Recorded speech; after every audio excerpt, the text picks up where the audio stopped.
अगं तू country search करणार होतीस ना, केलेस का? हो केले ना मी. कोणते कोणते दाखव जरा. स्वित्झर्लंड आहे, कॅनडा आहे, ऑस्ट्रेलिया आहे, फ्रान्स आहे. तुला आधी मी ना स्वित्झर्लंड दाखवते हा. स्वित्झर्लंड आहे ना, हे ना लक्झरी हॉस्पिटॅलिटीसाठी फेमस आहे बघ.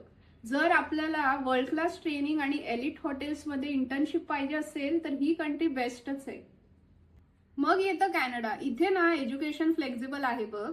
स्टडी करताना पार्ट टाइम वर्क ऑप्शन मिळतात. अगं पण हे सगळ्याच कंट्रीज मध्ये मिळतात. अगं हो, पण लॉंग टर्म करिअर सेट होतं इथे. त्यानंतर ऑस्ट्रेलिया. इथे इंटर्नशिप खूप हाय पेईंग असतात, ज्याच्याने वर्क लाईफ बॅलन्स होते आणि लाईफस्टाईल एकदम चिल आहे हा मम्मी. आणि शेवटी फ्रान्स. कलिनरी आर्ट्स आणि फाईन डायनिंगसाठी फ्रान्स म्हणजे गोल्ड स्टँडर्ड. सर्व्हिस एक्सिलन्स इथेच शिकतात. हे हॉस्पिटॅलिटीचे टॉप 4 कंट्रीज आहेत. आता ह्यातले कुठले कंट्रीज सिलेक्ट करायचे हे कसं कळणार?